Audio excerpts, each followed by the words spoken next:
Ayant écas Mbolani Masuk Minabes.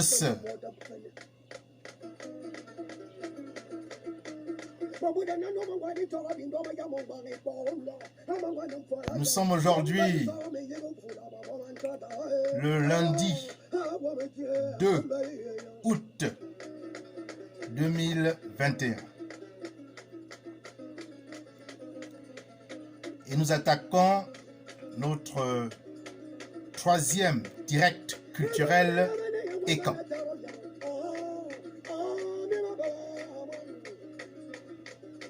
Nous le faisons aujourd'hui sous l'air musical d'un très grand maître, Mbroyo.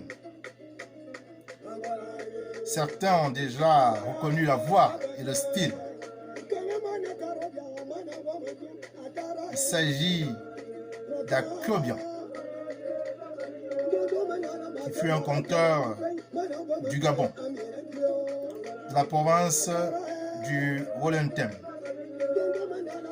Il était précisément du village Awa. Vous savez qu'Awa est le plus grand village du Wollentem. C'est en fait un regroupement de villages qui s'est effectué au cours de la colonisation. Et les Essatouk et les Eba sont les principaux moyons qu'on retrouve dans ce grand village où vivait le Tira Akue Obian, qui est en train de psalmodier en ce moment un air de Mbroyo que je laisse apprécier.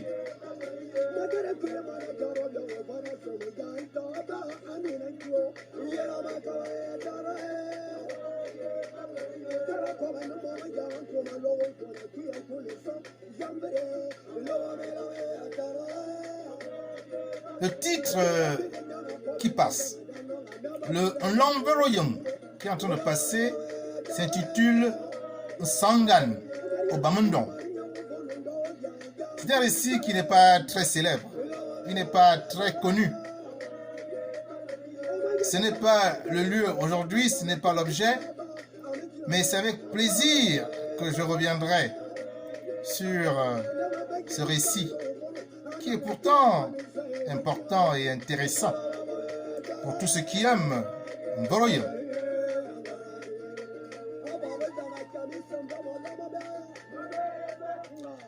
Akobia est un conteur de Mbroyo qui a eu son activité dans les années 60 et 70. Je pense qu'il a dû mourir au cours des années 80. Je n'ai pas la date précisément. Il était, par son père, de la Yon Eba, comme moi. C'était un Yémisse. Et du côté de sa mère, il était de la Yon Efak, donc Yenzok. Car vous le savez, les Efak et les Yenzok sont parentés. Akobia était donc mon Eba, à toi qui mon oncle Efak.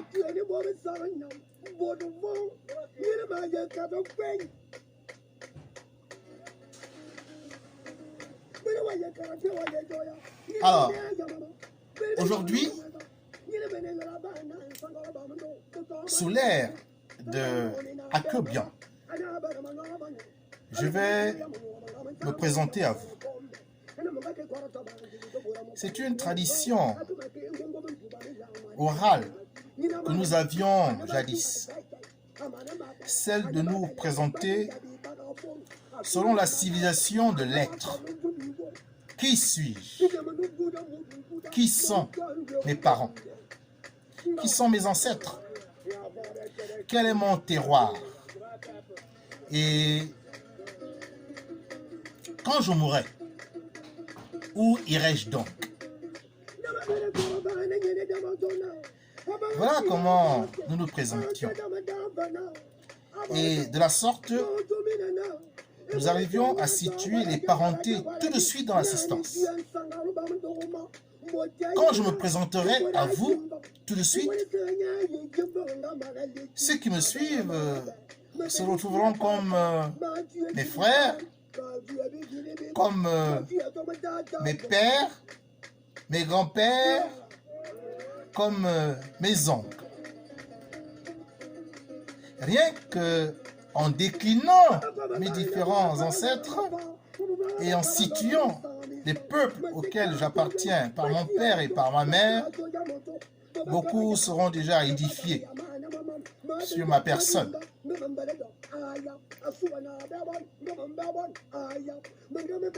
Je vais à présent me présenter. Il serait bien que de plus en plus, ceux qui m'écoutent aient cette discipline de se présenter en déclinant de manière successive les différents ancêtres qui ont existé et qui ont permis par leur existence qu'aujourd'hui, moi, je vis, quand eux ne sont plus. C'est ainsi qu'on se situe dans l'espace et dans le temps de l'humanité. Maintenant, je suis Meyemongo Mombe. Et moi, Ngomombe. Mbe Aboso. Aboso Obama. Obama Muto. Muto Engongo. Engongo Eyel. Eyel Obama. Obama Asso. Asso Musebe. Musebe Eba. Menomone Eba. Eba Misem. Toki. Mono ye Misem. Misem Ze. Ze Unso. Unso Ngoro. Ngoro Oboa. Oboa Mokom. Mokom Bokoko. Bokoko Bomba. Mba Asso. Asso Untumu. Menomone Untumu. Untumu Afiri. Afiri Kara. Menotema Suguva. Je viens de décliner là sur 23 générations les différents ancêtres masculins qui se sont succédés dans le temps. Et tous aujourd'hui sont décédés. Le dernier fut mon père qui a perdu la vie le 6 avril 2013. Mon père était de la Yon Eba, de la Yon Yemisem. J'ai dit Tonoto. Les Yemisem sont apparentés aux Oyok, qui sont également apparentés aux Essasom, qui sont apparentés aux Yebinbeng, et enfin aux Essesen. Je vais m'arrêter un instant sur mes différents ancêtres et les différents meillons que je viens là de décliner. Histoire vraiment de bien me situer dans cet espace ancestral. Lorsque je dis que je suis Eba, je le suis car un homme qui s'appelait Okopmisem est à l'origine de ce taillon. Okopmisem Ambeyeme Abati. C'est un très bon dépeceur de gibier. Et on l'a surnommé Eba. Akale Abatit. Et aujourd'hui, Okopmisem a disparu. C'est désormais Eba Misem qui existe. Et beaucoup d'Eba ne savent même pas que leur ancêtre avait pour nom d'origine nom de naissance Okup. Et que c'est un surnom qui finalement a fait disparaître le patronyme de naissance. Tous ceux qui sont descendants de Okup Misem sont les Eba. Ils appartiennent à la Yom Eba. La Yom Eba est constituée de 4 importants Momvo initiaux. Mais plus tard, quand je parlerai de généalogie, notamment celle de la Yom Eba, je reviendrai en détail sur les 4 Momvo initiaux que je cite ici pour mémoire. Il y a le Mvo Domsebe.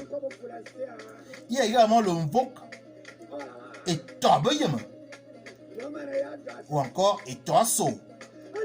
Il y a le Mvok Obamaso ou encore Alou-Belokup ou encore Alou, Mvok auquel j'appartiens.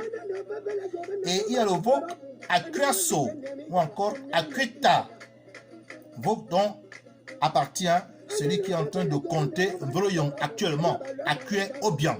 Il est du Mvok Akueta. Donc, c'est vraiment ma famille qui est en train de compter Mvroyong en ce moment. Misem, qui est donc le père fondateur de la Yon Misem, Misem Nze, Nze Nso, Nsongoro. Arrêtons-nous sur Nsongoro. Songoro avait pour frère Msingoro. Msingoro est l'ancêtre des Yebimben. Il s'appelle Msingoro, mais on l'a surnommé Bimben. Et finalement, sa descendance a donné les Yebimben.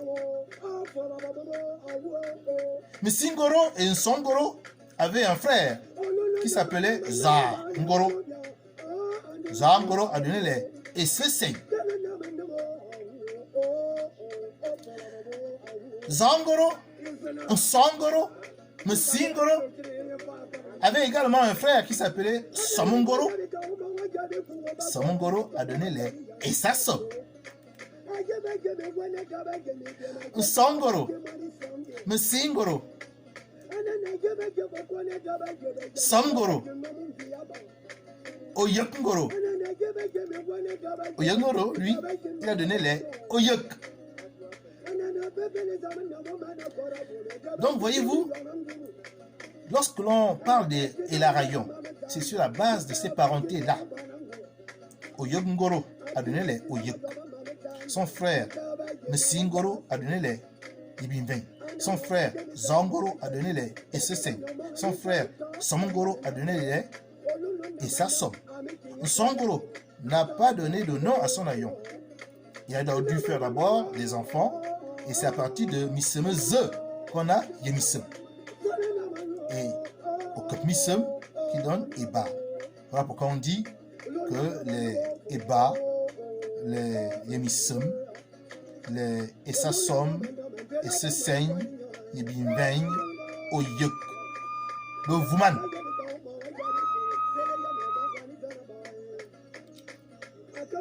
Voilà donc pour ce qui est de mes ancêtres du côté paternel. À présent, je vais me présenter à vous du côté maternel. Oui, autant tout Ekan doit connaître son Ndanayon paternel, autant très peu font l'effort de connaître leur Ayon, Ndanayon maternel. À cause de mon amour pour la culture, et parce qu'il me fallait savoir les deux pieds sur lesquels je repose, le pied maternel et le pied paternel, je me suis investi dans la connaissance de mon Ndanayon du côté maternel. Ma mère, qui vit encore, Dieu merci, et qui a maintenant 83 ans, est de la Yon Nkojen. Je suis donc neveu de Nkojen. Je suis Monongan Nkojen. Chez mes oncles, comme c'était de tradition, on m'a donné un nom. Je m'appelle Bekabezan. certains pourraient dire Bekale Bezan. Bekabezan, fils de Zamuto, ma mère. Zan, c'est un nom de femme. Zamuto, Micheline. Muto Ngema, mon grand-père maternel. Ngema Ndon. Ndon, Nkwa Bititui. Bititui Ngema. Ngema Efula. Efula Zambo. Zambo Boou. Boou Edugana. Edugana Andomo. Andomo Nsomoro. Somoro Eban. Eban Vebe. Vebe Mba. Mba Boou. Je suis du veau Mba Boou. Boou Mba. Boou Mba s'appelle aussi Boou Eduga. Boumba étant le nom Mba de son père et Boou Eduga, Eduga étant le nom de sa mère. Boou Eduga ou Boumba a été surnommé Onkojen. Et pourquoi donc? Je reviendrai plus tard sur cet élément. Mais je poursuis d'abord la généalogie de ma mère. Boumba ou encore Boou Eduga ou encore Onkojen est le fils de Mba Mobunu. Mobunu Mba. Mba Asso. Asso Ntum. Ntum Ekan. Ekan Rabia. Ntum Ekan est une autre version de Ntumafil. Dans notre tradition, je viens de le dire, un homme pouvait avoir plusieurs noms. Parfois, il fallait savoir identifier justement la même personne avec plusieurs noms. Boou Eduga, ou encore Boou Mba, ou encore Kojen, est un homme qui, s'étant séparé de ses parents en quittant le village de son père, Mba Mobunu, se serait installé sur une colline, Nko, dans laquelle il vivait beaucoup de biches Ojen. Nko Ojen a donné Onkojen. Onkojen n'est donc pas un nom propre, c'est un surnom qui a été donné et qui fait référence à un endroit spatial. Il semblerait, d'après les recherches que nous faisons, que ce lieu, cette montagne, se trouve dans la région du Cameroun. Donc, les Nkojen seraient nés au Cameroun. Alors, précisons encore certaines choses. Les Nkojen sont parentés aux Yevo. Pourquoi? Parce que Ovomba était le grand frère de Boumba. Ovomba a donné Ye Ovo, donc Yevo. Ovomba et Boumba avaient également pour frère Akakumba, qui a donné les Essakak. Bamba, qui a donné les Essaban. Binumba, qui a donné les Essambin. Et nous avons également les Essazue, l'ayon Essazue, qui est apparenté au Nkojen.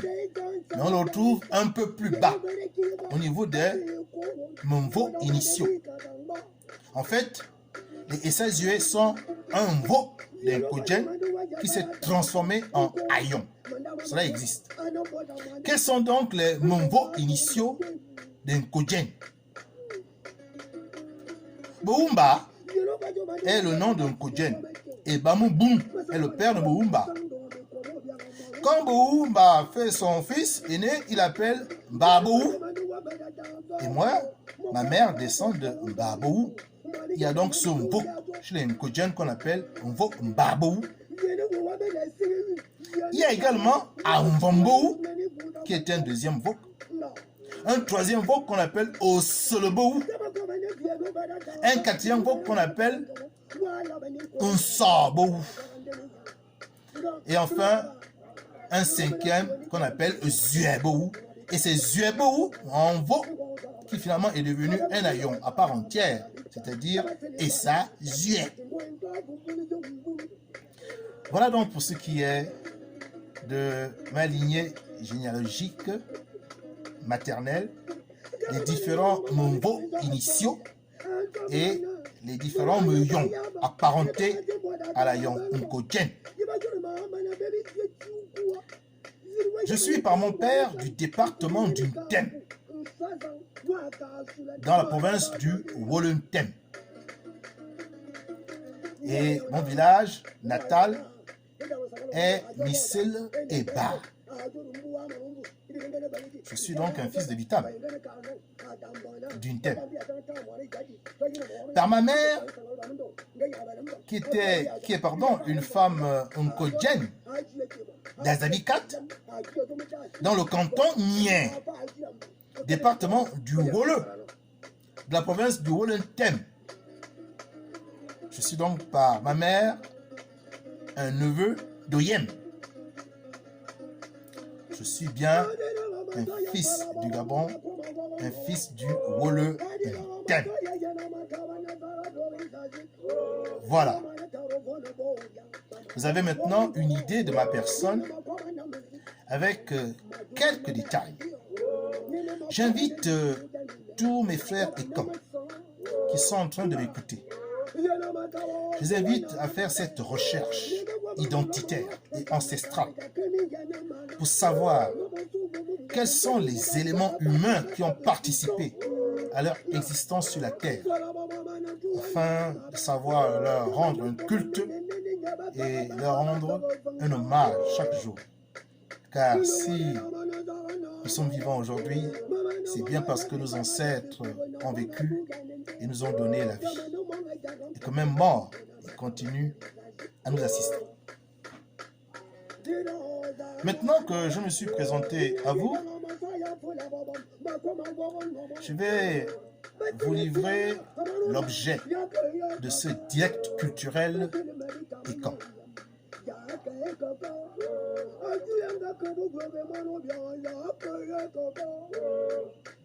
Mvet et Mvet Oyo.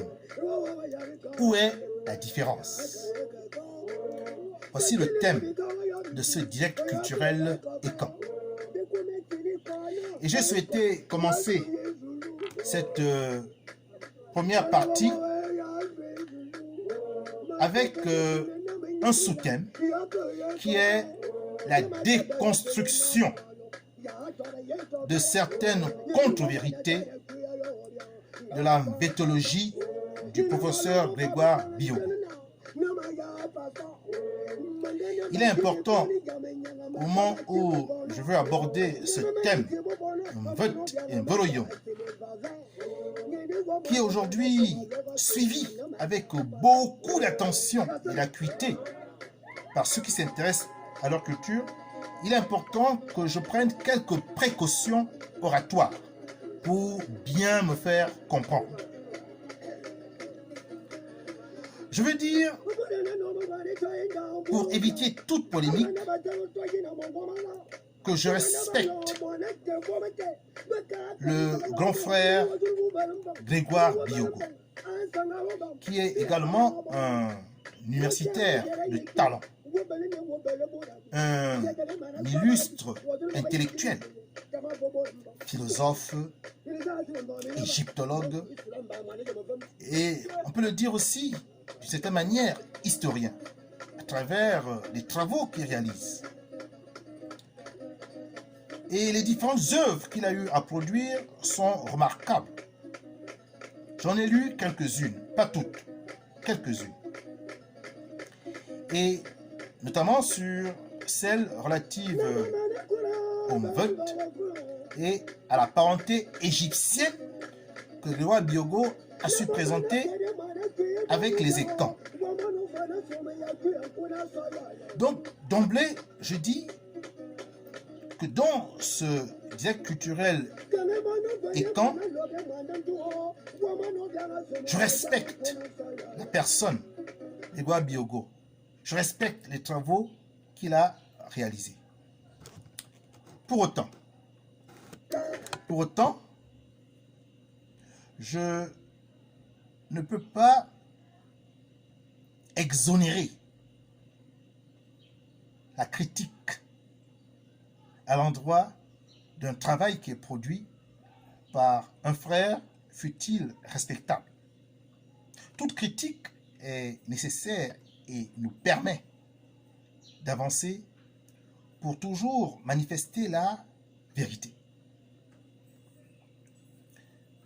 Notre critique ne portera donc pas sur la personnalité ou sur la personne de l'auteur, mais bien au contraire, sur ses écrits que l'on peut lire dans ses différentes œuvres ou sur ses dires lorsqu'il a eu à faire quelques entretiens, quelques conférences qui ont été enregistrées et qui sont disponibles sur des plateformes audiovisuelles comme YouTube.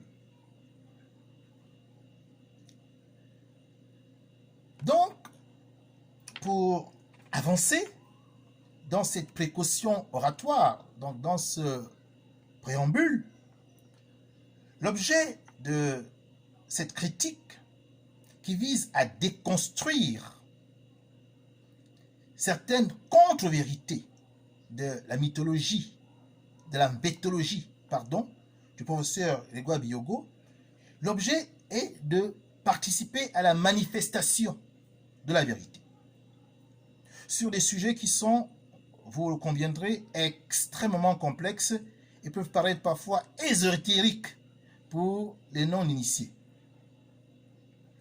Il y a donc, je le répète, absence totale de polémique, mais au contraire, volonté de manifester la vérité dans une approche discursive, car nous pensons que c'est à travers la contradiction que le débat peut être porteur de vérité.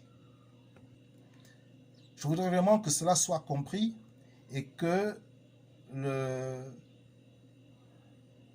les camps qui m'écoutent en ce moment ne voient pas dans ma posture une volonté de dénigrer une personne, une personnalité, loin de là, mais voient au contraire la démarche d'un scientifique qui, ayant pris le soin de lire et d'écouter le professeur Grégoire Biyogo, a, après des recherches, décelé quelques erreurs, voire quelques contre-vérités, et entend aujourd'hui, dans ce direct, apporter une contradiction objective et rationnelle sur des bases scientifiques. Et vous le verrez beaucoup plus loin dans cet exposé, quand nous allons effectivement entrer dans la phase de déconstruction. Mais avant, peut-être expliquer de façon assez brève ce que nous avons compris de la mythologie du professeur Grégoire Biyogo. Avant qu'il ne parte en France, où il s'est installé, peut-être définitivement, le professeur Grégoire Biyogo était le chantre, le maître enseignant de l'Institut Cheikh Anta Diop.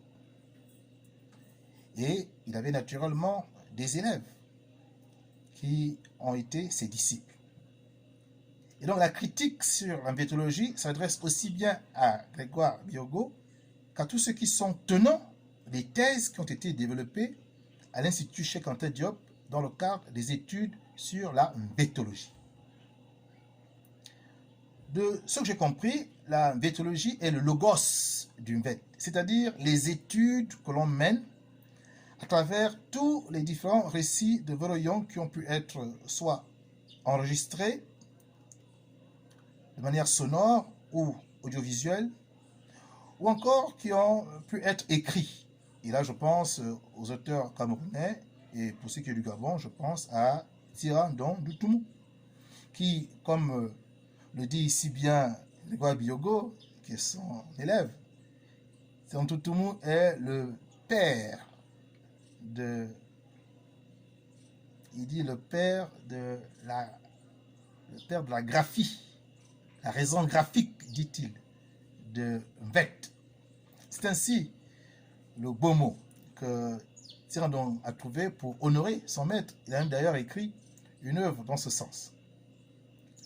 Donc il y a l'étude des textes oraux, des textes écrits autour des récits de Voroyon, Et en plus de cette étude, il y a l'interprétation. Une interprétation qui est, de mon point de vue, exégétique. C'est une herméneutique. Mais selon les canaux de la pensée occidentale, car il faut bien le préciser, Grégoire Biogo est de formation philosophique. Et on constate que la démarche grégorienne de la mythologie se retrouve comme marque indélébile dans cette étude de Verroyon. Et cette marque indélébile est également portée par tous ses disciples. Car selon la discipline qu'on a embrassée, c'est-à-dire qu'on soit sociologue, ethnologue ou anthropologue, l'étude de Mvet est marquée de ce prisme universitaire.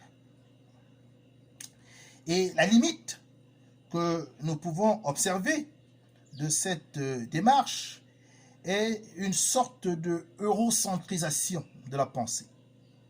Ça veut dire que l'on veut approcher la réalité, le concept africain, à travers des arcanes qui sont ceux de la pensée occidentale. Et donc le phénomène n'est plus compris en lui-même de manière endogène, mais au contraire dans une réalité, dans un prisme totalement exogène.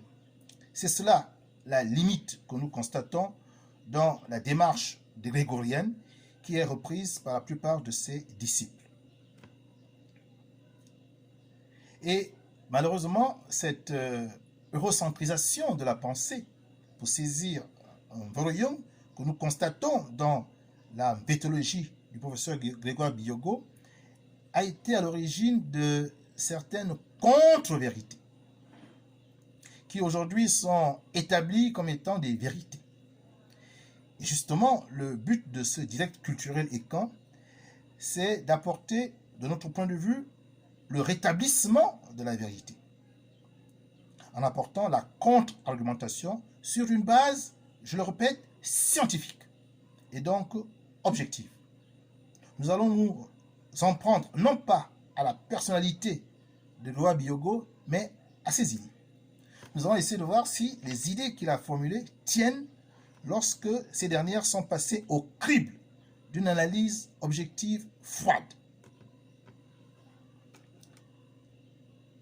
Ce crible que nous avons érigé pour pouvoir apporter la critique objective à la mythologie, nous l'avons appelé la théorie critique de l'historicité.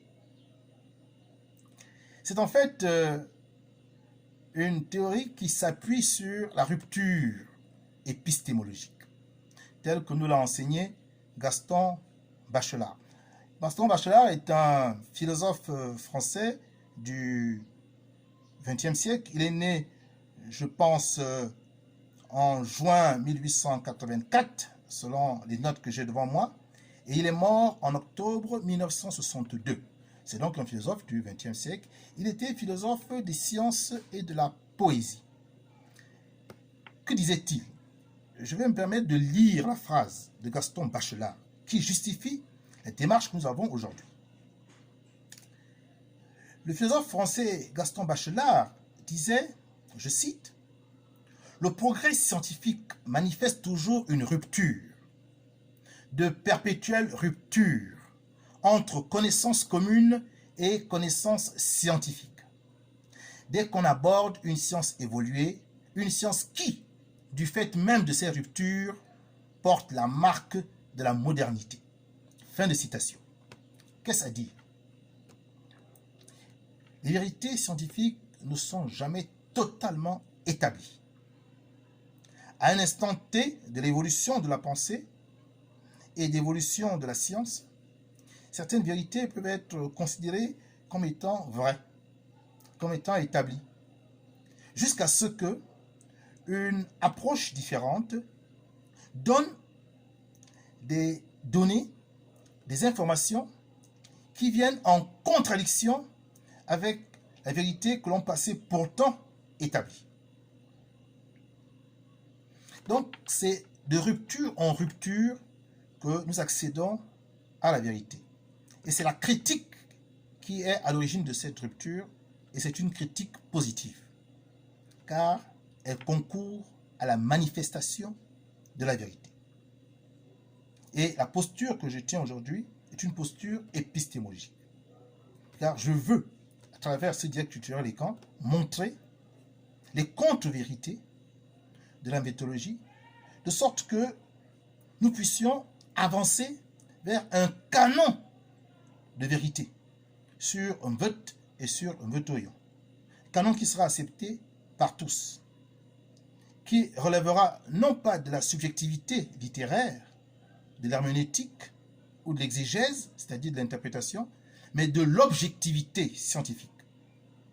De sorte que cet objet, un vote ou un votoyon, que nous sommes en train d'étudier, nous nous accordions sur ces éléments les plus basiques de manière la plus unanime possible. Et c'est cela la science, que l'on s'accorde à un moment donné sur une même réalité, pour pouvoir bâtir à partir de là d'autres agrégats de vérité. Je le disais tantôt, nous allons utiliser la théorie critique de l'historicité d'un Beroyon pour pouvoir démontrer ces contre-vérités. Cette théorie critique de l'historicité s'appuie sur deux piliers.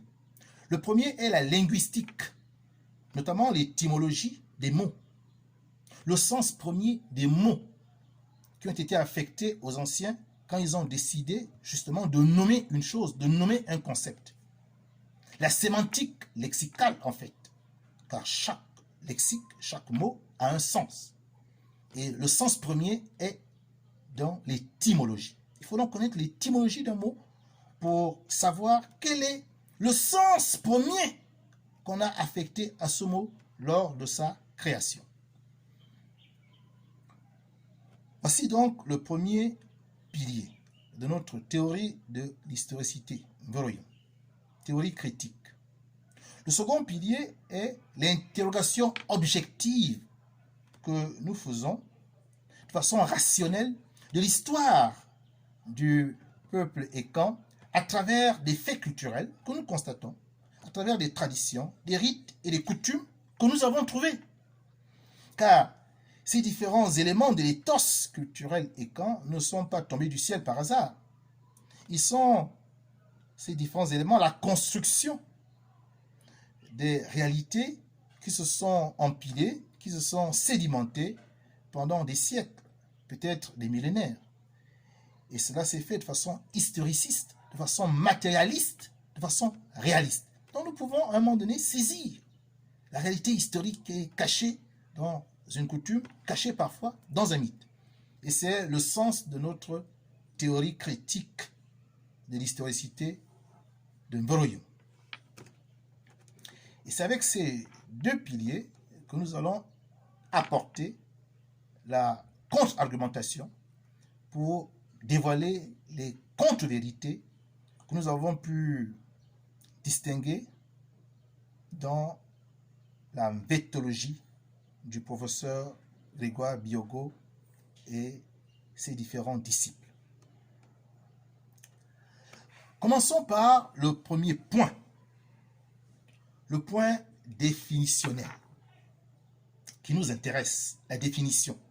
En science, on commence d'abord par définir un objet avant de le caractériser, avant de l'interpréter. La définition est donc très importante. Qu'est-ce qu'un vote? Nous sommes là dans le cadre de la définition. Qu'est-ce qu'un vote oyon? Existe-t-il une identité entre un vote et un vote oyon? De ce que j'ai pu lire dans les différents textes de Grégoire Biogo, ou même lorsqu'il fait des conférences et que j'ai eu l'occasion de les suivre, Grégoire Biogo n'établit pas vraiment un distinguo entre un vote et un vote oyon. On a même l'impression que c'est la même chose. Et pourtant, nous allons démontrer plus loin qu'un vote et un vote oyon sont deux entités, certes différentes, bien que corrélées. Quelle définition Grégoire Biyogo et ses disciples donnent du Mvet? Ils disent que le Mvet est un art total. En cela, ils reprennent la définition du maître en pensée, qui était Tian Dondutum. Et dans cette définition,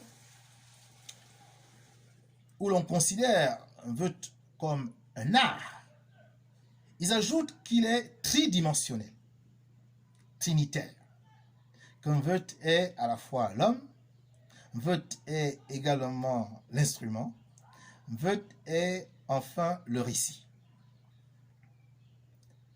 Nous allons nous employer dans les prochains propos à montrer que ces définitions sont au mieux incomplètes, au pire erronées. Et nous allons le faire en nous appuyant sur les éléments théoriques de notre approche qui est critique et qui porte sur l'historicité et la linguistique. La première critique objective que je veux porter est sur le plan orthographique de la définition qui est donnée. Le Mvet. Et pourquoi le? Et pourquoi pas la? Car nous n'avions pas d'article du genre dans nos langues nilotiques. Les langues kamites n'ont pas le genre. Nous avons l'article pluriel. Le genre, nous ne l'avons pas. Qu'est-ce qui justifie le plutôt que la? Et si nous traduisions en allemand, nous dirions das Mvet, le neutre, ou bien die Mvet, le féminin, ou der Mvet, le masculin. Bonne question. Tiens, tout le monde et ses précurseurs ont arrêté le masculin. Alors, en anglais, la question ne se pose pas puisque l'on dit the, Mvet. On ne sait pas où est le masculin et où est le féminin, c'est assez simple. En allemand, il y a trois genres. Le neutre, le masculin et le féminin. Et en français, il n'y a que deux, le masculin et le féminin. Alors si on doit traduire, quel est l'article qui convient au mot Mvet, qui est naturellement idiomatique car intraduisible? Eh bien, quand je me suis posé la question, que j'ai interrogé les différents linguistes de l'université Omar Bongo, je leur ai demandé qu'est-ce qui, objectivement, sur le plan linguistique, oriente vers l'article masculin, le, plutôt que féminin, lorsqu'il s'agit de traduire le mot Mvet dans un texte en français. Doit-on dire le Mvet? Quels sont donc les arguments objectifs? Ou faut-il dire la Mvet? Et dans ce cas, quels sont les autres arguments linguistiques qui pourraient justifier que l'on dise la Mvet et non pas le Mvet? Aucun de ces linguistes ne m'a donné la réponse. Et il s'accordait pour dire qu'il n'existait pas en fait de règles lexicales qui préférerait le masculin plutôt que la féminin. Donc, il faut le reconnaître, un caractère arbitraire à la désignation du le. Il faut bien l'admettre, car nous n'avons pas d'éléments objectifs qui justifient la sélection de le plutôt que la. Certains à court d'arguments, ont laissé entendre que le Mvet est une affaire d'homme, c'est une affaire de masculin. Il est donc normal que ce soit le qui soit préféré plutôt que la. L'argument est un peu court, car nous avons des mots de la langue française qui existent et qui caractérisent bien les femmes, sans pourtant qu'ils aient de déterminants féminins. Je ne veux pas être grossier, mais le clitoris n'a rien de masculin. Pourtant, on dit-le. Le vagin non plus n'a rien de masculin. Pourtant, on dit-le. Donc, l'argument n'est pas bon. Le bon argument, c'est de dire qu'il faut une convention, sorte d'académie de la langue et quand, où un parterre de personnes reconnues ayant une autorité scientifique s'accordent sur l'article qu'il faut désormais accorder à un mot. C'est une convention, mais qui serait consensuelle, arrêtée par un groupe de personnes dont on a reconnu l'autorité et dont on a fixé la mission. En l'absence de ce symposium, en l'absence de ce colloque, il est donc permis à un écrivain courageux de dire la vette et de ne subir aucune contestation, aucune contradiction objective. Mais aujourd'hui, il semble établi normalement que le coule de source. Nous disons non. Dans une approche qui se veut linguistique et objective, le est tout aussi valable que la, car il n'y a aucune règle qui détermine le déterminant d'un mot. Voilà la première critique qu'il faut formuler quant à l'orthographe. La deuxième, toujours sur l'orthographe, porte sur le deuxième T. L'école vétologue de Grégoire Biyogo, à l'issue de l'écrit de Thierry Ntutumu, a le malin plaisir d'écrire un vet avec deux T, quand d'autres écrivains, je pense à Eno Belinga, ont écrit un vet avec un seul T. Alors, la question que nous avons posée à Grégoire Biyogo, qu'est-ce qui justifie le deuxième T? Ce dernier a dit que le deuxième T explique cette volonté de transcendance, d'élévation perpétuelle recherchée, de quête de sublimation, une sorte d'asymptote mathématique d'une courbe qui tendrait vers l'infini de la transcendance, l'infini de l'élévation. Donc le deuxième T vient en fait pour justifier cela. Et pourquoi pas un troisième T? Pour montrer cette volonté 3 fois importante de s'élever. Pourquoi pas un quatrième T? Et pour les mathématiciens, pourquoi pas un T à la puissance n, avec n allant de 1 à l'infini? Là aussi, l'écriture me paraît assez fantaisiste et n'obéit pas à une règle linguistique, sur laquelle pourtant nous pouvons nous accorder.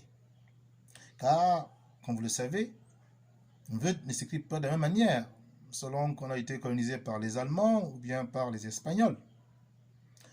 Au Cameroun, qui a été colonisé par les Allemands, ils écrivent plutôt un ved, c'est-à-dire le N comme Ngomo, V-E-D. D'autres, un ver, c'est-à-dire N-V-E-R. Voyez-vous, c'est une écriture différente. Comme aussi on écrit un vet avec R à la fin, un ver, M-V-E-R. Mais on n'a jamais lu un texte avec 2D ou 2R. Donc nous considérons manifestement qu'il y a là un manque d'objectivité et une fantaisie subjective qu'il faut récuser. Nous sommes pour l'établissement d'une écriture unique, univoque, qui permettrait donc de représenter sur le texte le concept mvet. C'est notre position. Donc nous contestons le mvet, mvet avec le T. Et nous venons de présenter les différents arguments qui justifient cette contre-argumentation. La deuxième critique que nous voulons formuler, critique tout aussi objective, porte cette fois-ci sur la définition. Selon les vétologues grégoriens, élèves tous de Tirant dans Toutoumou, le mvet est un art total. C'est un art total. Alors, nous avons essayé, avant de faire ce direct tutoriel et camp, de regarder sur la bibliothèque numérique, Google, quelle était la définition que l'on donnait au mot art. Si vous me permettez, je vais lire la définition française pour que nous nous accordons tous sur la suite de mon propos. Que dit la définition? L'art regroupe les œuvres humaines destinées à toucher le sens et les émotions du public. Il peut s'agir aussi bien de peinture que de sculpture, de vidéo que de photos, de dessin que de littérature, de musique que de danse. Ou encore, autre définition, l'art est un ensemble de connaissances et de règles d'action dans un domaine particulier. On voit dans ces deux définitions une absence de dimension scientifique, science dure, qui devrait interpeller la question de la rationalité, la question de l'objectivité, comme la physique, par exemple, avec la maîtrise du cuivre, avec la gravité ou la gravitation. Nous avons des personnages de Mvoroyon qui défient les lois de la pesanteur et qui s'élèvent dans le ciel, volent comme des oiseaux. C'est de la physique. Et la physique, ce n'est pas de l'art. Nous avons la téléportation, les personnages qui disparaissent à un endroit et réapparaissent à un autre. C'est de la biologie, la connaissance du corps humain. C'est de la science, ce n'est pas de l'art. Nous avons les mathématiques, avec l'arithmétique, l'analyse, l'algèbre, la géométrie. Nous avons donc tous ces éléments, et même la médecine, qui, de notre point de vue, ne sont pas des arts, mais sont bien des sciences, dites même exactes ou dites dures. Alors lorsque l'on ramène Mvoroyon, plutôt Mvet, à l'art total, on fait totalement abstraction de la dimension scientifique de Mvet. Donc nous récusons cette définition. Nous pensons, au contraire, qu'il faut intégrer dans la définition d'un Mvet tous les aspects des enseignements qui sont délivrés. Et ces enseignements constituent, de notre point de vue, le corpus civilisationnel du peuple écan qui contient tous les enseignements de manière exhaustive dans les savoirs, les savoir-faire, savoir-être du peuple écan. Et dans ces enseignements, il faut comprendre qu'ils sont structurés en plusieurs domaines. Des domaines exotériques, accessibles à tous, des domaines ésotériques, qui ne sont que pour les initiés, et des domaines mésotériques qui se situent entre les deux. Et pour chacun de ces domaines, pour l'enseignement structuré délivré, il y a donc des strates, des étapes qui correspondent aux tranches d'âge. Je reviendrai en détail sur ces différents points que je soulève maintenant et qui feront l'objet d'un autre direct culturel écan qui constituera la deuxième partie de notre thématique qu'est Mvet et Mvet Oyon, où est la différence. Aujourd'hui, nous employons d'abord à déconstruire les contre-vérités que nous avons perçues dans la mvétologie du professeur Grégoire Biogo. J'ai donc porter une première critique objective sur le plan orthographique et sur le plan définitionnel. Maintenant, je voudrais m'attarder sur la définition verbo-nominale. Mveut, le substantif mveut, dérive de quel verbe? De quel verbe dérive mveut? Selon Grégoire Biogo et ses disciples, le mot mveut dériverait du verbe aveut. Dans aveut, on comprendrait par exemple averunten, c'est-à-dire essayer d'avoir une taille qu'on n'a pas. Avrabum, essayer d'avoir un ventre qu'on n'a pas. Il y a donc dans cette démarche d'essayer d'avoir quelque chose qu'on n'a pas, cette quête d'élévation, cette quête de transcendance. C'est ainsi qu'ils l'ont compris. Et veut, c'est un peu le chef, celui qui est au-dessus des autres.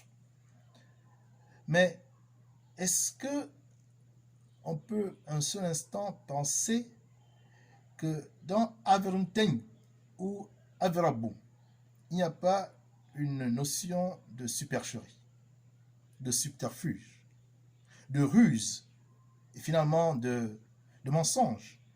Car si vous mettez sur la pointe des pieds pour atteindre une taille que vous n'avez pas, Averunten, il vous faudra à un moment donné revenir sur la plante des pieds et retrouver votre taille de départ. Lorsque vous essayez d'avoir un gros ventre que vous n'avez pas, il vous faudra à un moment donné revenir au ventre de départ. Et peut-on associer l'élévation à la ruse, au mensonge? Peut-on associer la transcendance, la sublimation au subterfuge, à la supercherie? Moi, je ne le pense pas. Je pense que la transcendance, la sublimation, l'élévation se fait sur la base de la vérité. Et malheureusement, dans Averunten ou Averabum, il n'y a pas la vérité. C'est la raison pour laquelle, à la Fondation Mebe, où je suis le secrétaire général, et où Tira Obiango Vono est le président, nous récusons cette dérivation verbo-nominale. Nous disons que mveut ne dérive pas du verbe aveut. C'est un faux ami et qui trompe les esprits qui n'ont pas eu une connaissance assez précise de la linguistique et de certaines règles de déclinaison verbo-nominale. Nous proposons aujourd'hui de dire que mveut dérive du verbe abeut. Abeut. Abeut veut dire monter, élever, s'élever, transcender, sublimer. Voilà ce que dit mveut. Et quelle est donc la règle de dérivation que nous avons su distinguer dans ce corpus linguistique de la langue Ntumu? La règle de domination dit que les verbes abe donnent le substantif mve. Je reprends. Les verbes abe donnent le substantif mve. Abak, quand vous appelez, mvak, l'empilement. Abran, quand vous suivez quelqu'un dans la naissance, quand vous succédez à quelqu'un dans la naissance, vous suivez quelqu'un, pardon. Mvran, la succession dans la naissance.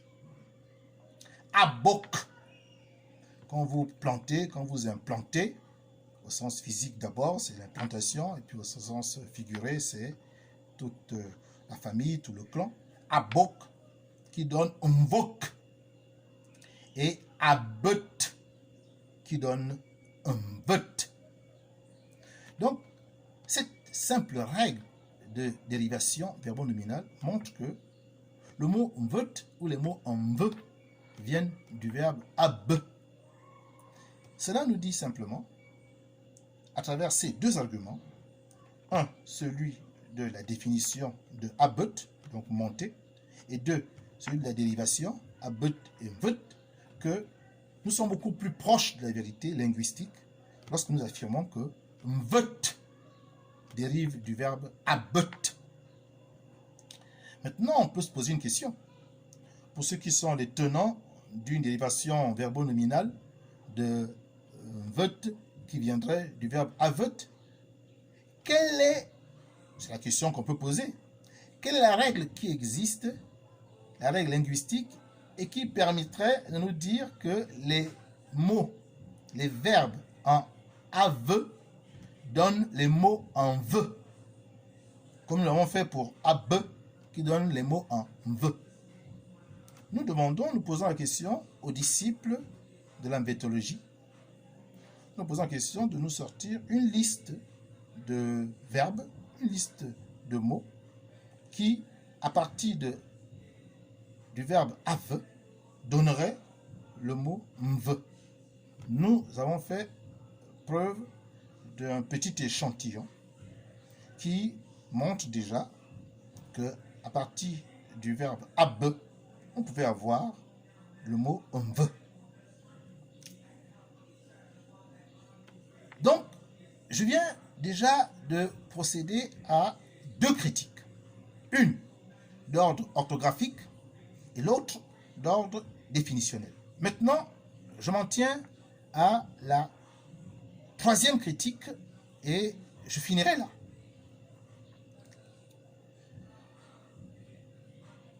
Grégoire Biogo, dans un célèbre documentaire réalisé par feu Abosolominko, disait très calmement que mvet est trinitaire, mvet est tridimensionnel. Que mvet c'est l'homme, mvet c'est l'instrument et mvet est le récit.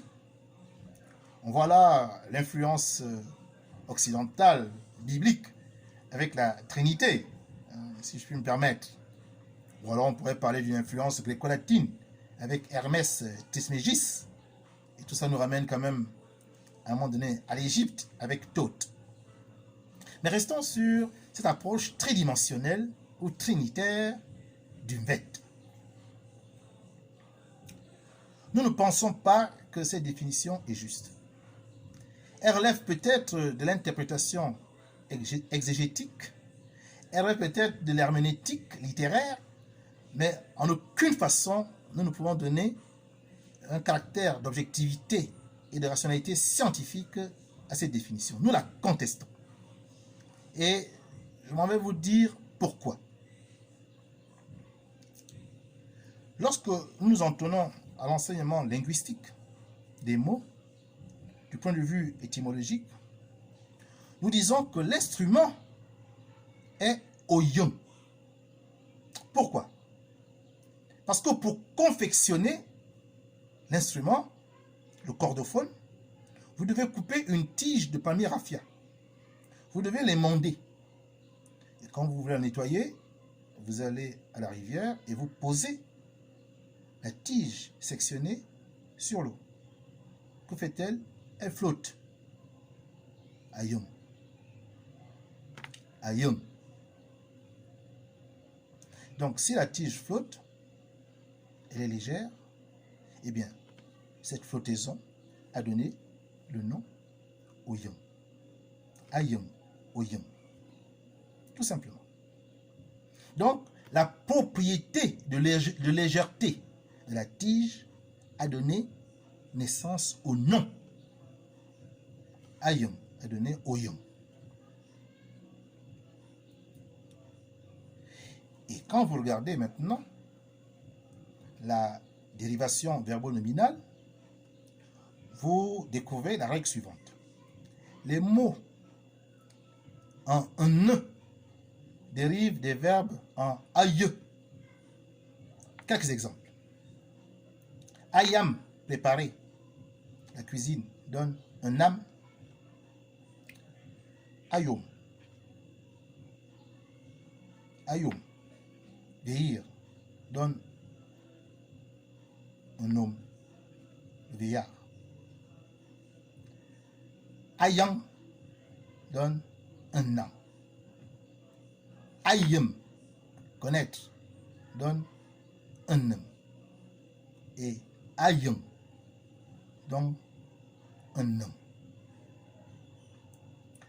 Un homme, c'est aussi l'autre nom de Oyong. Donc, vous voyez le lien entre Ayong, flotter, Oyong, et puis un homme. Donc, par la définition étymologique, c'est-à-dire le caractère de léger qui flotte, et la dérivation qui correspond à d'autres mots, nous pouvons dire que l'instrument n'est pas mvet, mais au contraire, Oyong ou un homme. Première contestation. Deuxième, l'homme est aussi un mvet, selon Grégoire Biyogo. Nous le contestons en disant que l'homme, lorsqu'il joue, est un kuroyom, parce que akut oyom, akuroyom. Donc un kuroyom, c'est le joueur. Et lorsqu'il dit mvet, on l'appelle unzo mvet, diseur, unzo mvet. Donc adzo mvet, le verbe a donné unzo mvet, le diseur de mvet. Akuroyom, donc jouer, pincer le cordophone, a donné un kuroyom. On voit bien qu'ici, oyom c'est l'instrument. Quand maintenant le joueur et le diseur forment une seule personne, on dit un bon mvet, un peu comme un bon feng, allez porter la nouvelle. Un mvet relève de l'oralité, l'enseignement, le corpus oral de la tradition, les enseignements de toute nature. On ne peut donc pas dire que l'homme est un mvet. Non. À travers les définitions étymologiques, un zomvet, un kuroyon, un momomvet, on voit que ces mots ne peuvent pas être identifiés à mvet. C'est là la deuxième contestation. La troisième, maintenant. Le récit est appelé l'envet. En réalité. L'envet, pourquoi? Allant, c'est raconter une histoire vraie. Allant, c'est aussi lire avec les yeux. Allant, c'est aussi compter. Donc chaque fois que vous devez prendre la parole pour dire une chose qui correspond à une réalité, à une vérité, eh bien vous dites allant. Akat, c'est aussi raconter. Mais l'histoire peut être fausse. Par contre, un lent, allant, nous sommes là dans la véracité, dans l'authenticité. Et donc, les récits de Voroyon, un lent, mvet, oyon, ne peuvent pas être mvet. Car, je vous l'ai dit, un mvet, c'est tout un corpus, largement au-dessus des récits de Voroyon, largement au-dessus de Milan Mim Voroyon. C'est ainsi que l'on le dit en pluriel. Un lang Voroyon, c'est au singulier, Milan Mim Voroyon, c'est au pluriel. On ne peut pas dire que le récit est un mvet. Nous le contestons.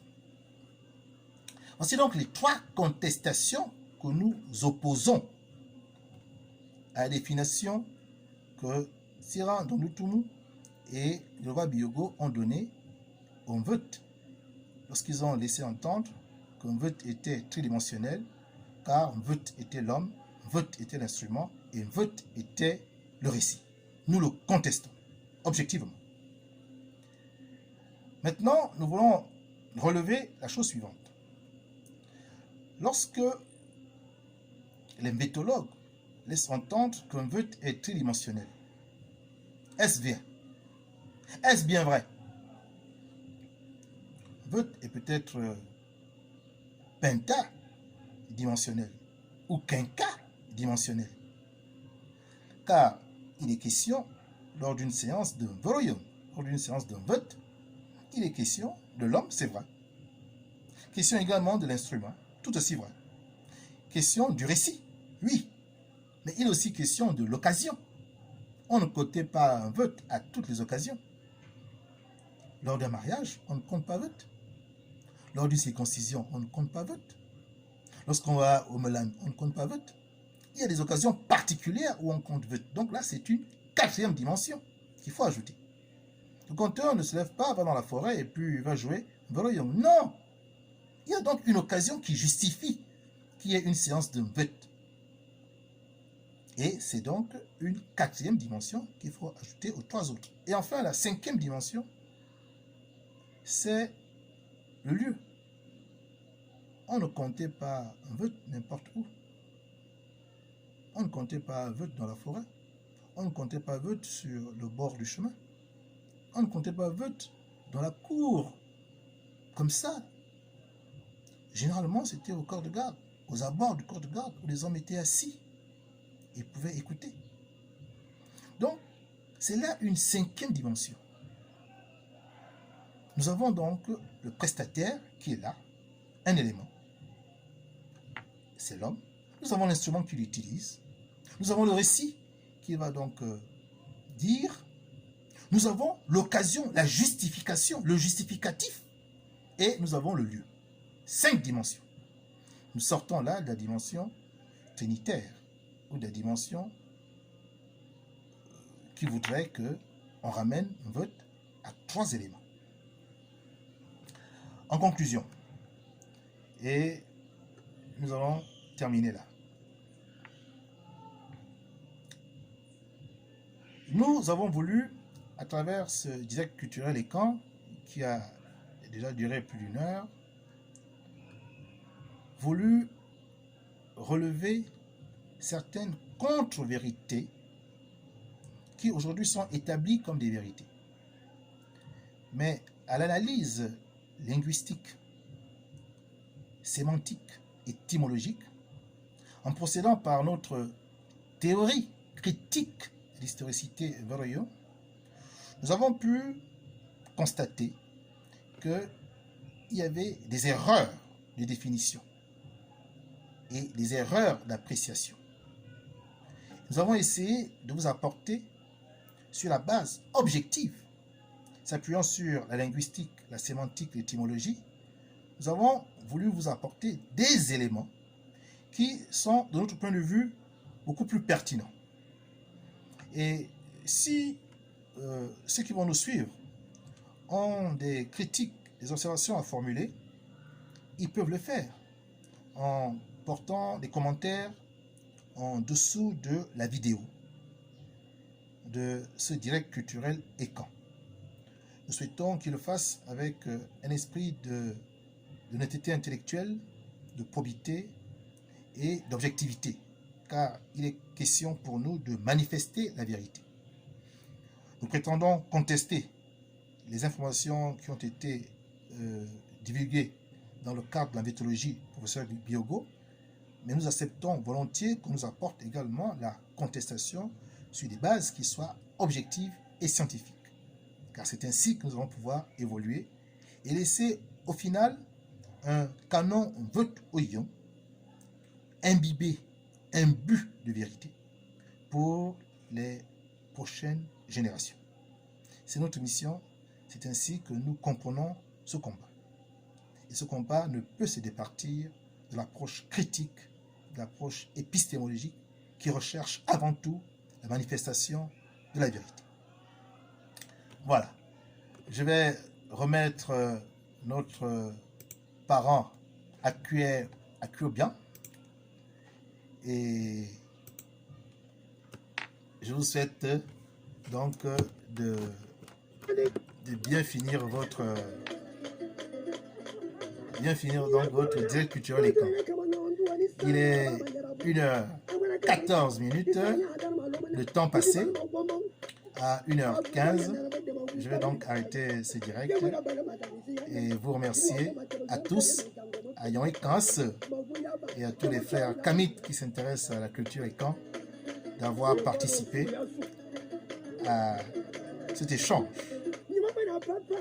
Écoutez Akeban, écoutez la voix du vrai vieillard.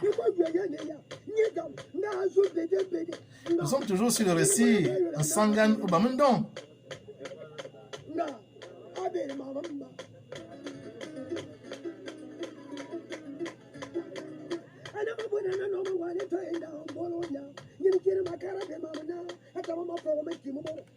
Et voilà, on arrive à la fin.